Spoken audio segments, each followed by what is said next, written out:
पंजाब की धरती से ना जाने कितने वीर योद्धाओं ने जन्म लिया।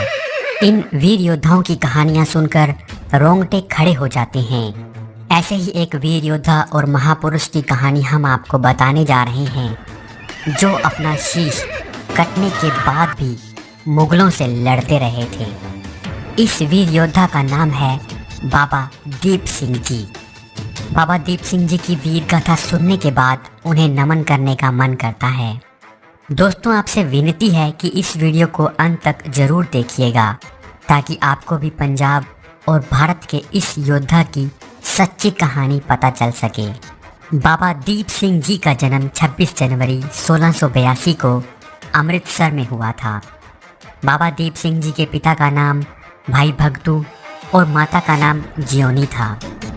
उनके पिताजी खेतीबाड़ी किया करते थे और वाहेगुरु जी की मेहर से उनके घर किसी चीज़ की कोई कमी नहीं थी। लेकिन उनके घर कोई पुत्र नहीं था, जिसके लिए भाई भगतू और माता जियोनी जी हमेशा रब से एक पुत्र की दात मांगा करते थे।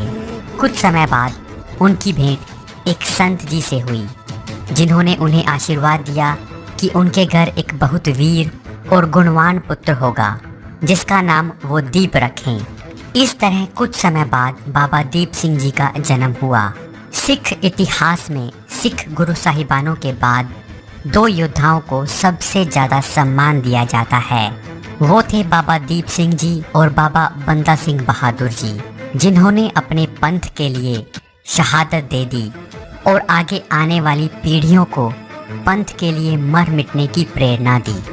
बाबा दीप सिंह जी सिखों के सबसे पुराने धार्मिक स्कूल दमदमी टकसाल के पहले प्रमुख थे। इस संस्थान की स्थापना 10वें गुरु श्री गुरु गोविंद सिंह जी के द्वारा की गई थी। बाबा दीप सिंह जी जब 12 वर्ष के थे तो एक बार उनके माता पिता उन्हें आनंदपुर साहिब ले आए। यहाँ बाबा दीप सिंह जी ने गुरु गोविंद सिंह जी के दर्शन किए और आनंदपुर साहिब में सेवा करने लगे। जब बाबा दीप सिंह जी अपने माता पिता के साथ वापस जाने लगे तो श्री गुरु गोविंद सिंह जी ने दीप सिंह जी को वहीं छोड़कर जाने को कहा। बाबा दीप सिंह जी के माता पिता मान गए और अपने प्यारे लाल को वहीं छोड़कर चले गए। आनंदपुर साहिब में बाबा दीप सिंह जी ने अपने गुरु जी से ज्ञान प्राप्त किया और साथ ही घुड़सवारी, तीर अंदाजी और गतका चलाने की शिक्षा भी हासिल की। 18 साल की उम्र में बाबा दीप सिंह जी ने अमृत छका और अपने पंथ की रक्षा करने की शपथ ली। इसके बाद बाबा दीप सिंह जी अपने गुरु जी के हुक्म अनुसार वापस अपने गांव पहुविंड अपने माता पिता के पास आ गए। 1702 में बाबा दीप सिंह जी का विवाह हो गया। इसके बाद 1705 में गुरु गोविंद सिंह जी के आशीर्वाद से वो गुरुद्वारा दमदमा साहिब की संभाल करने लग गए। गुरु गोविंद सिंह जी ने कुछ विशेष कार्यों के लिए उन्हें अपने से दूर रखा था। एक दिन बाबा दीप सिंह जी को पता चला कि गुरु गोविंद सिंह जी ने आनंदपुर साहिब का किला छोड़ दिया है और उनके साथ उनकी माता गुजरी और चारों साहिबजादों को भी किले को छोड़ना पड़ा। तब बाबा जी गुरु गोविंद सिंह जी से मिलने के लिए निकल पड़े। इसके बाद दीप सिंह और गुरु गोविंद सिंह जी की मुलाकात तलवंडी में दमदमा साहिब में हुई। गुरु जी से मिलने पर दीप सिंह जी को पता चला कि गुरु जी के दोनों बड़े साहिबजादे अजीत सिंह और जुझार सिंह चमकौर की लड़ाई में शहीद हो गए हैं और दोनों छोटे साहिबजादे जोरावर सिंह और फतेह सिंह को सरहंद के नवाब वजीर खान ने दीवार में चिनवाकर कत्ल कर दिया। अपने चार पुत्र खोकर और अपने पूरे परिवार को खोने के बाद भी गुरु गोविंद सिंह जी शांत थे, क्योंकि उन्हें आगे आने वाली पीढ़ियों के लिए उस ग्रंथ की रचना करनी थी जिसे आज पूरा सिख समाज गुरु ग्रंथ साहिब के नाम से जानता है। गुरु गोविंद सिंह जी ने पूरे ग्रंथ साहिब का पाठ किया और बाबा दीप सिंह जी ने उसे अपने हाथों से लिखा। गुरु गोविंद सिंह जी ने गुरु ग्रंथ साहिब को पूरा करने की जिम्मेवारी बाबा दीप सिंह जी को दी। कुछ सालों में बाबा दीप सिंह जी ने अपने हाथों से गुरु ग्रंथ साहिब की 4 और प्रतिलिपियां लिखी। गुरु ग्रंथ साहिब की इन 4 प्रतिलिपियों को श्री अकाल तख्त साहिब, श्री तख्त पटना साहिब, श्री तख्त हजूर साहिब और श्री तख्त आनंदपुर साहिब भेजा गया। 1706 में बहादुर शाह के साथ दक्कन जाने से पहले गुरुजी ने बाबा दीप सिंह को दमदमा साहिब का प्रमुख बना दिया और भाई मनी सिंह को अमृतसर में हरमिंदर साहब में संगतों के पास भेज दिया। बाबा दीप सिंह जी दमदमा साहिब में रहकर सिख धर्म का प्रचार करने लगे। वो भजन की छोटी छोटी पुस्तकें, जिन्हें गुटका कहा जाता है, वो लिखकर सिख संगत में बांटते रहे। उधर श्री गुरु गोविंद सिंह जी ने पंजाब की आज़ादी और जुल्म के खात्मे के लिए बाबा बंदा सिंह बहादुर को जत्थेदार नियुक्त किया और स्वर्ग की यात्रा पर चल पड़े।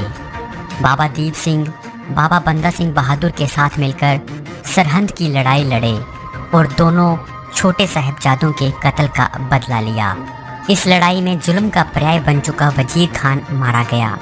इसके बाद दीप सिंह ने बहुत सी लड़ाइयाँ लड़ी और उन्हें बाबा दीप सिंह जी कहा जाने लगा।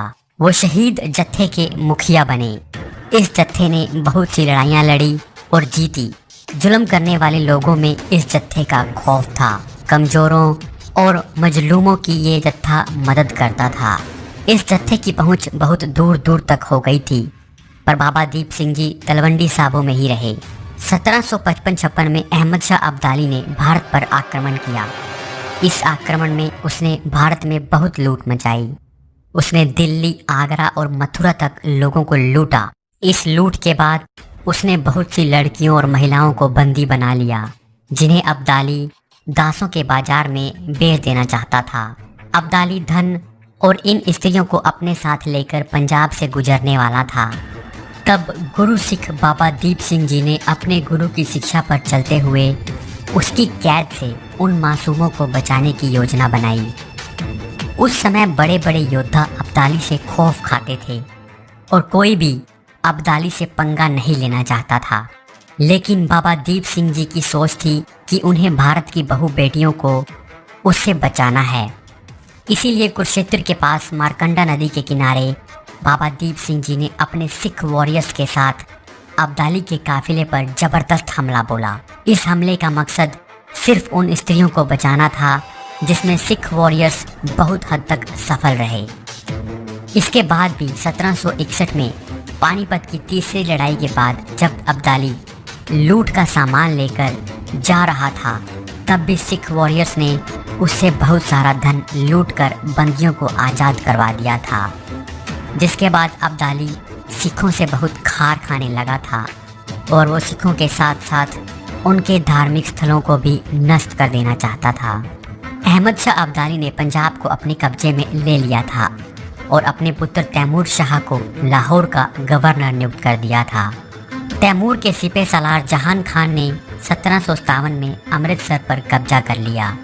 बाबा दीप सिंह जी, जो इस वक्त 75 वर्ष के थे, उन्होंने सिखों के मान सम्मान के लिए जहान खान को चुनौती दी।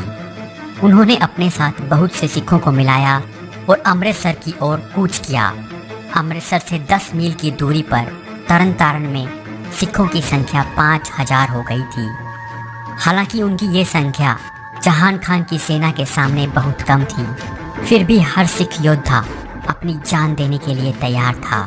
बाबा दीप सिंह जी ने अपने खंडे से जमीन पर एक लकीर खींच दी और कहा कि वही इस लकीर को पार करे जो लड़ने और मरने के लिए तैयार हो।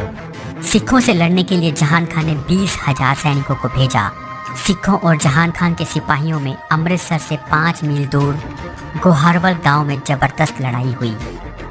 इस लड़ाई में बाबा दीप सिंह जी ने अपने 15 किलो वजनी खंडे के साथ जहान खान की सेना को भारी नुकसान पहुंचाया। हर सिख इसे अपनी आखिरी लड़ाई की तरह लड़ रहा था, लेकिन जहान खान ने और अधिक सैनिक इस लड़ाई में भेज दिए।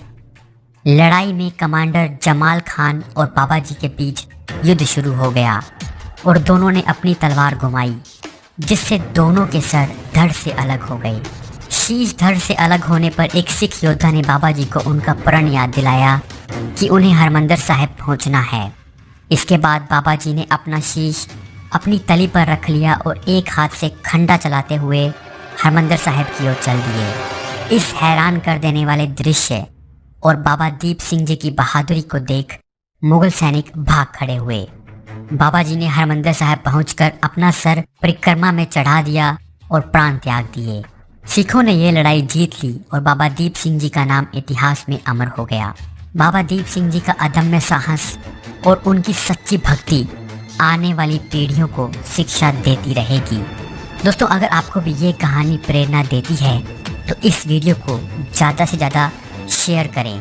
सिख वीरों से जुड़े दूसरे वीडियोस आप ऊपर आई बटन पर क्लिक करके देख सकते हैं। धन्यवाद।